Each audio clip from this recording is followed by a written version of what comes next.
Lipid का final lecture है, lecture 3। और इसमें हम लोग देख रहे हैं कि कल फॉस्फोलिपिड की बातें हो रही थी। हम लोग कंपाउंड लिपिड्स में हैं। कंपाउंड लिपिड्स में हम लोग एग्जिस्ट कर रहे हैं।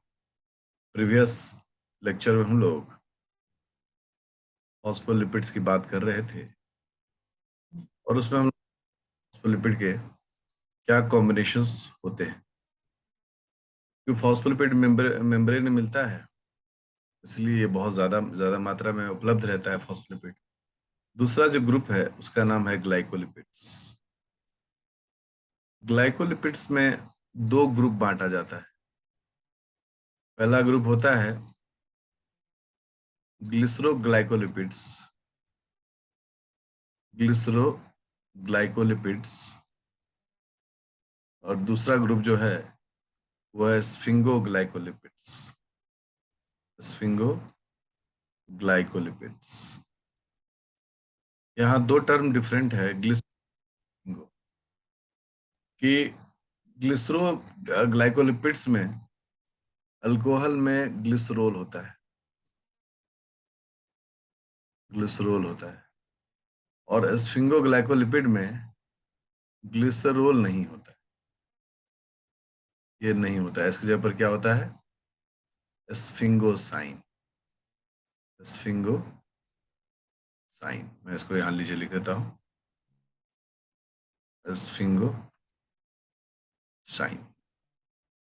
ये होता है, मतलब ग्लिसरॉल की जगह पर स्फिंगोसाइन होता है। जहां पर ग्लिसरॉल में 3 कार्बन और तीनों कार्बन पर अल्कोहल ग्रुप रहता है। ये बार डिफरेंस से कुछ सवाल दाग सकता है। वहीं पर स्फिंगोसाइन में तीनों कार्बन पर 3 अलग अलग ग्रुप रहता है। जैसे इस पर रहता है NH2 ग्रुप, ठीक है। इस पर रहता है OH ग्रुप प्लस एक बड़ा सा कंपाउंड RNH2 का कंपाउंड यहाँ रहता है जुड़ा हुआ, और इस पर जुड़ा रहता है OH ग्रुप। तो ये कंपाउंड रहता है, इसे हम लोग कहते हैं स्फिंगोसाइन। जो स्फिंगोलिपिड्स हैं उसका अगर पॉपुलर एग्जाम्पल देखा जाए तो इसका एग्जाम्पल है क्या? इसका एग्जाम्पल है human blood group. Human blood groups ABO। हम लोग का जो ब्लड ग्रुप ABO है, मतलब A B और O से 4 बनता है कॉम्बिनेशन। ये स्फिंगोलिपिड्स होते हैं, इसको हमेशा याद रखना पड़ेगा। और ये हो गए नॉर्मल ग्लाइकोलिपिड्स जो हैं वो तो एग्जिस्ट करते ही हैं। फॉस्फोलिपिड में एक चीज मुझे भी याद आ रहा है, आप लोग को थोड़ा साझा करना चाहूंगा। फॉस्फोलिपिड्स में 3 बड़े पॉपुलर एग्जांपल्स होते हैं। एक लेसिथिन, दूसरा सिफेलिन, और तीसरा प्लाज्मेलोजेन। लेसिथिन, सिफेलिन, प्लाज्मेलोजेन, ये 3 बड़े कॉमन फॉस्फोलिपिड्स हैं जो मेम्ब्रेन में मिलता है, ठीक है। और इसमें खास बात क्या होती है कि फॉस्फोलिपिड्स में जो अल्कोहल ग्रुप, अलग अलग अल्कोहल ग्रुप होते हैं, प्रीवियस लेक्चर मैंने बताया था, उसके बेसिस पर इनका नामकरण किया जाता है। चलिए, तो ये जो ग्लाइकोलिपिड्स की बात है अभी हुई, ग्लाइकोलिपिड्स कहाँ लोकेट करता है? ग्लाइकोलिपिड्स जो है वो मेम्ब्रेन में मिलते हैं, in the cell membrane. Cell membrane में मिलता है, जैसे फॉस्फोलिपिड मिलता है ना, उसी तरह से ग्लाइकोलिपिड भी सेल मेम्ब्रेन में मिलता है। ये किस काम पार्टिसिपेट करता है? सेल सेल कम्युनिकेशन में पार्टिसिपेट करता है। सेल सेल कम्युनिकेशन मतलब एक सेल से दूसरे सेल का कम्युनिकेशन में पार्टिसिपेट करता है। जैसे कि सेल सेल कम्युनिकेशन में क्या क्या ऐसे हम बता सकते हैं। तो पहला होता है सेल एडहेशन, एक सेल दूसरे सेल से चिपकेगा, उसमें ग्लाइकोलिपिड्स का काम देखा जाता है। सेल रिकॉग्निशन, एक सेल दूसरे सेल को पहचानता है, उस काम में भी जो है वो ग्लाइकोलिपिड्स का रोल जो है वो देखा जाता है। तो कहीं ना कहीं ये सारी जो चीजें हैं ये इस काम में पार्टिसिपेट करती हैं। सेल माइग्रेशन, जब एम्ब्रियोलॉजिकल डेवलपमेंट होता है तो उस वक्त में ये सेल ग्लाइकोलिपिड्स का काम देखा जाता है। ये ग्लाइकोलिपिड्स के चीज जो है इसको डिस्कस किया गया है। अब जो तीसरा पॉइंट है वो है कोलेस्ट्रॉल।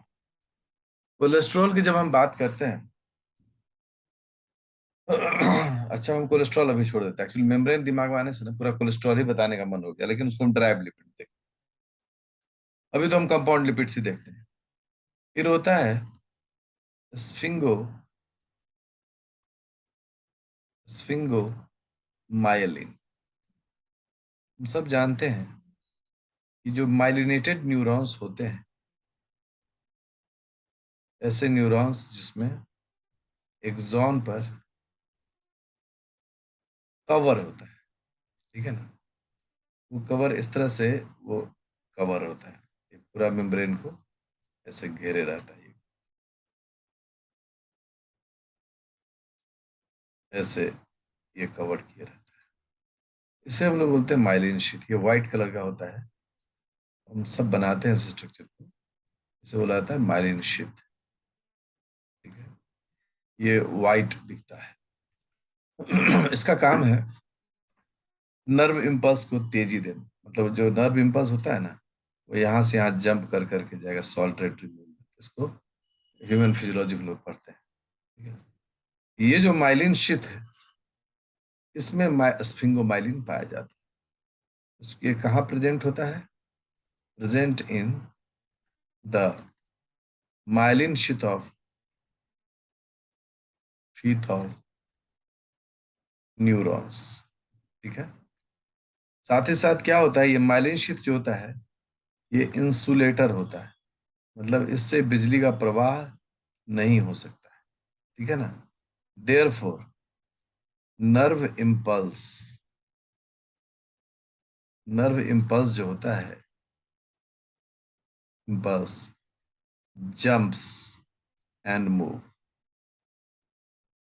कूदता है और आगे बढ़ता है। इसे हम लोग कहते हैं साल्टेटरी मूवमेंट, कूद कूद के जाना।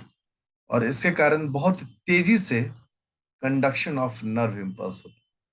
तो माइलिन शीथ का यह काम है कि वह मेम्ब्रेन को चारों तरफ से घेरे रखे, बीच में गैप रहता है, नोड ऑफ रेनवियर है। हम लोग जानते हैं, आगे तो इसका डिस्कशन तो नर्वस सिस्टम में पढ़ते हैं, बट ये स्फिंगोमाइलिन के बारे में जानकारी अभी दिया जा रहा है। अब जो है एक और टाइप होता है, उसका नाम होता है गैंग्लियोसाइट्स। गैंग्लियोसाइट्स, ये जो गैंग्लियोसाइट्स होते हैं ये स्फिंगोलिपिड्स ही होते हैं, complex form of complex sphingolipids. Sphingolipids ये बड़े जटिल फॉर्म होते हैं, ठीक है ना। और इसके जो पॉपुलर एग्जाम्पल हैं उसमें है सियालिक एसिड। सियालिक एसिड को दूसरे वर्ड में लोग बोलते हैं नाना, ठीक है ना। N acetyl N acetyl neuraminic neuraminic acid, short form उससे लोग बोलते हैं नाना, NaNA।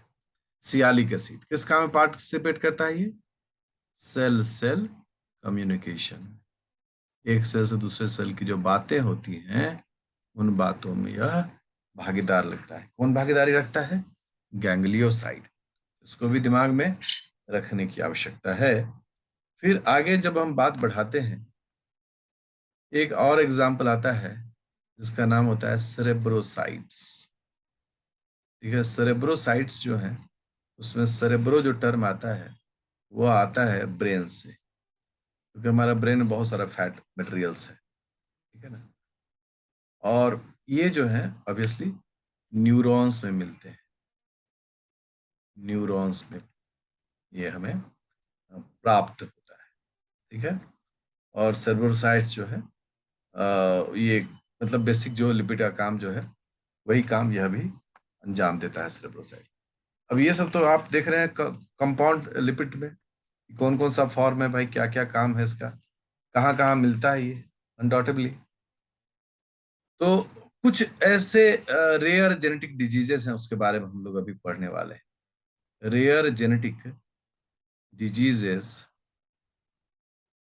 हाँ रेयर जेनेटिक डिजीजेस किससे संबंधित होता है, related to lipids, lipids metabolism से जुड़े हुए कुछ प्रसिद्ध जेनेटिक डिजीजेस को देखते हैं। अब रेयर जेनेटिक मतलब रेयर मतलब क्या हो गया कि अगर 10,000 लोगों में एक को अगर होता है तो वह रेयर कहलाता है। ऐसा ऐसी जेनेटिक बीमारी जो 10,000 में एक को हो, मतलब कम से कम 10,000 में, मैक्सिमम में हो सकता है कि 1 लाख में एक हो, या 50 लाख में एक हो, या 1 करोड़ में एक हो। तो ऐसे जो डिजीजेस होते हैं उन्हें कहते हैं रेयर, क्योंकि ये बहुत कम दिखते हैं ये डिजीजेस। और ये क्यों होते हैं, why, due to gene mutation, gene mutation, gene mutation के कारण इस प्रकार की बीमारियां देखी जाती हैं। जीन म्यूटेशन का जो टाइप है उसमें ये टाइप जो है वो लॉस ऑफ फंक्शन, मतलब इसमें जो काम करना है एंजाइम को वही काम करना बंद कर जा देता है, तो ये डिजीज होता है। अभी तक ये बेसिक चीजें हुई।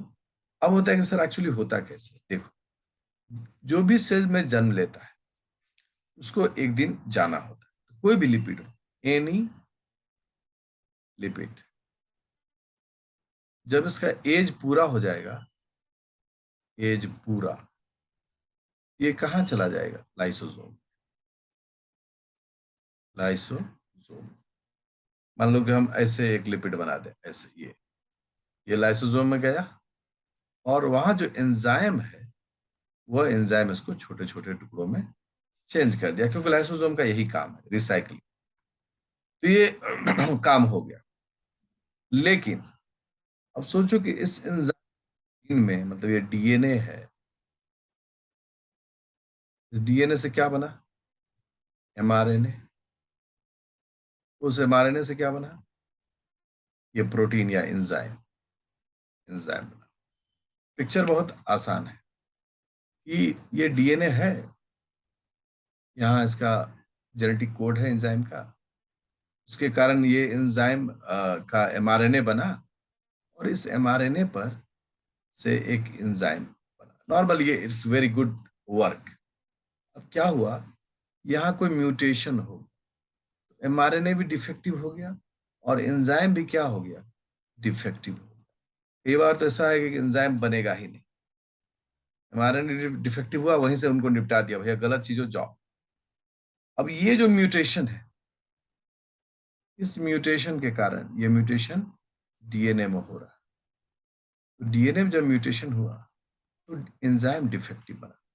अब रिजल्ट क्या है कि यदि डिफेक्टिव एंजाइम हो तो क्या वह लिपिड जो है वह डाइजेस्ट हो पाएगा, आंसर होता है नहीं होगा। इसके अंदर में कुछ एग्जाम्पल हम देखते हैं। गाउचर्स डिजीज, गॉचर्स डिजीज, गॉचर्स डिजीज में क्या होता है कि ग्लाइकोलिपिड्स जो हैं, ग्लाइकोलिपिड्स, इसको कंप्लीटली डाइजेस्ट होने में, डाइजेस्टेड यूनिट्स, इसमें टूटने के लिए इसको एंजाइम की जरूरत पड़ती है, ठीक है ना। और उस एंजाइम का नाम होता है ग्लाइकोसाइडेज।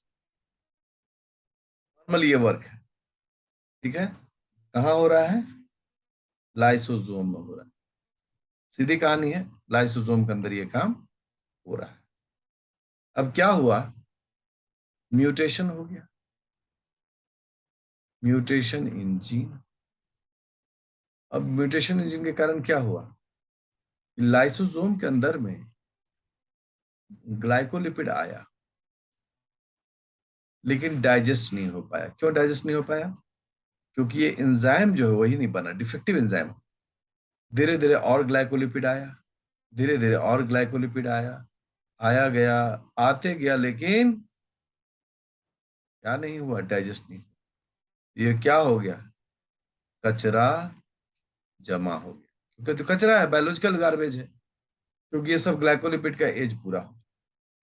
अब जब कचरा जमा हो गया, तो अगर ये न्यूरॉन में हो, तो न्यूरॉन्स को डैमेज करेगा, डैमेज करेगा। इस प्रकार से कोई डिजीज जो है वो एग्जिस्ट करता है लिपिड मेटाबॉलिज्म के कारण। एक अन्य बीमारी है, उसका नाम है टे सैक, टे सैक्स डिजीज, ठीक है ना। टे सैक्स डिजीज में क्या होता है, सब लाइसोसोम के अंदर में होता है। इसमें होता है फेल्योर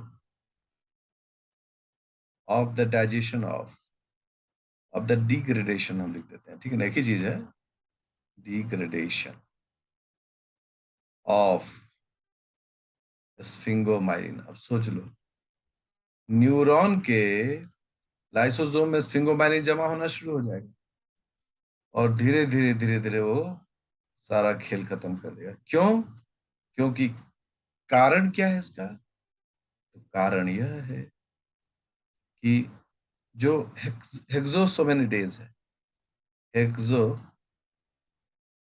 हेक्सोसा मीनोडेज, ये एंजाइम का नाम है, ये डिफेक्टिव होगा, डिफेक्टिव होगा, क्योंकि जीन म्यूटेशन हो गया, हेक्सोसा मीनोडेज।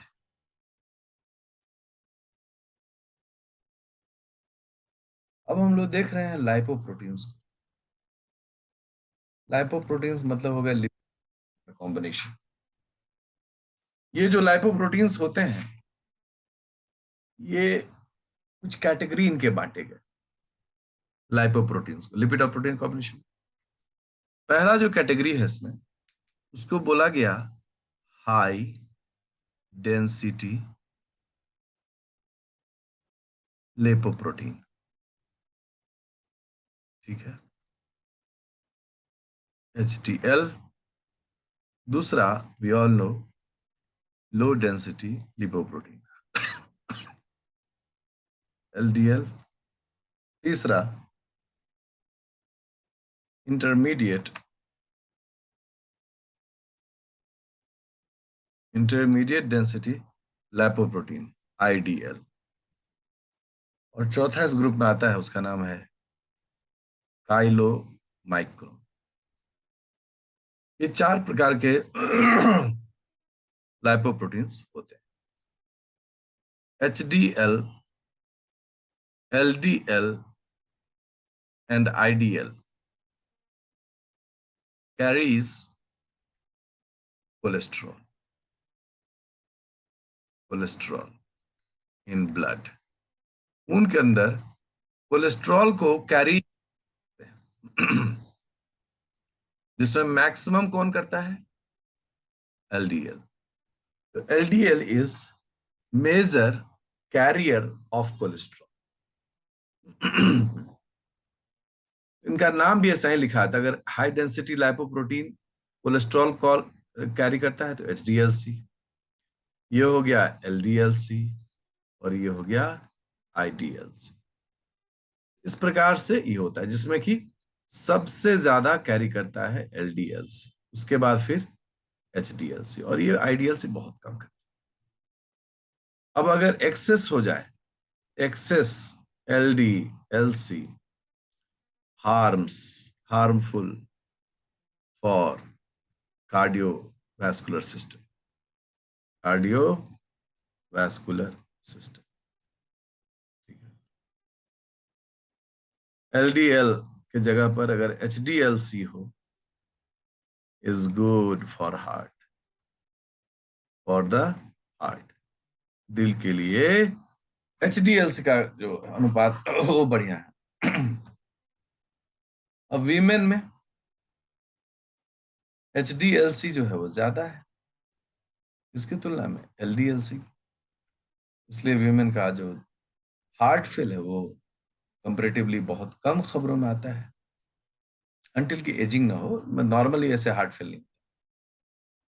और वहीं पर जो मेन होते हैं उनमें जस्ट पिक्चर उल्टा होता है, LDLC HDLC से ज्यादा होता है। इसलिए इसमें इन लोगों में हार्ट का रिस्क जो है वो ज्यादा होता है ब्लॉकेज का, क्योंकि ये सभी क्या करते हैं, ये खून की नली में, ये तो मेम्ब्रेन का कंपोजिशन है ना, खून की नली में इस प्रकार से धीरे धीरे धीरे जमा होते चले जाते हैं, और जमा होकर जो धमनियां हैं उनके बीच का जो मतलब जगह है उसको भर देता है, और हार्ट पंप किया, ब्लड नहीं गया, रिजल्ट क्या हुआ कि हार्ट की नसें फूलती हैं और फिर हार्ट स्ट्रोक होता है।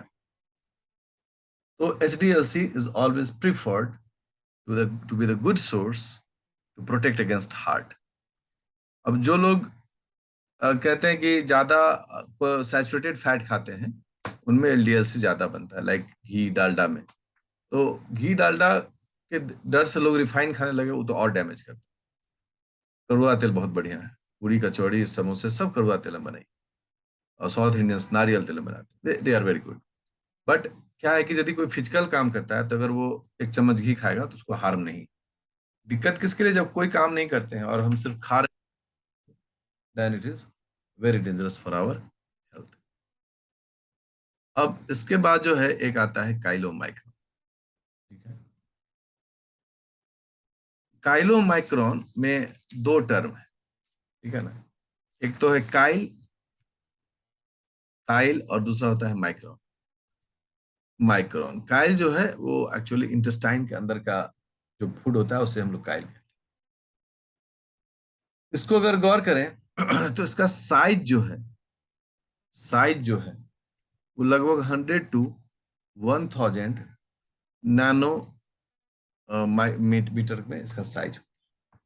इसका कंपोजिशन जो है काइलोमाइक्रोन का, उस कंपोजिशन को देखें, 84% जो है इसमें ट्राइग्लिसराइड्स, ग्लिसराइड्स, ओके, और 7% जो है फॉस्फोलिपिड, लिपिड्स, और बाकी बचा 2%, लगभग 2% से भी कम जो है वो होता है इसमें प्रोटीन्स। इसलिए ये लाइपोप्रोटीन कैटेगरी में आता है, कौन, काइलोमाइक्रोन। और इनका जो रोल होता है, वह रोल जो है वो लिपिड एब्जॉर्प्शन में हम लोग देखते हैं इंटेस्टाइन में, lipid absorption in in intestine, intestine में देखा जाता है इसको। तो जब डाइजेशन में आएंगे तो इसकी चर्चा हम लोग ज्यादा से ज्यादा करेंगे। ये सभी जो आपने अभी पढ़ा, ये सभी कंपाउंड लिपिड का पार्ट, कंपाउंड लिपिड तो हुआ। अब जो आ रहा है मुद्दा वो है डेराइव्ड लिपिड। डेराइव्ड लिपिड क्या है, बहुत डायनेमिक ये पार्ट है डेराइव्ड लिपिड्स। डेराइव्ड लिपिड्स में क्या कहते हैं, ये फैटी एसिड से डेराइव होती है, derived फ्रॉम फैटी एसिड्स। ये फैटी एसिड से डेराइव करते हैं। They can not be saponified, they can not be saponified, saponified मतलब आप स्टरीफिकेशन तो कर रहे हैं लेकिन उसको वापस नहीं ले जा सकते, that's why it is called derived. मतलब दूध से आप दही बना सकते हैं, लेकिन दही को घोर के मट्ठा बनेगा लेकिन दूध नहीं बनेगा। दिस इज वेरी इंपॉर्टेंट, ये वापस नहीं हो सकता। अब इस डेराइव्ड लिपिड को दो भागों में बांटा गया, ठीक है ना, डेराइव्ड लिपिड को दो भागों में बांटा। तो पहला भाग आया जो जो आया स्टेरॉइड्स, और एक भाग हो गया टर्पीन्स। टर्पीन्स, स्टेरॉइड में एक स्टेरॉइड न्यूक्लियस है, वो कुछ न्यूक्लियस इस प्रकार से,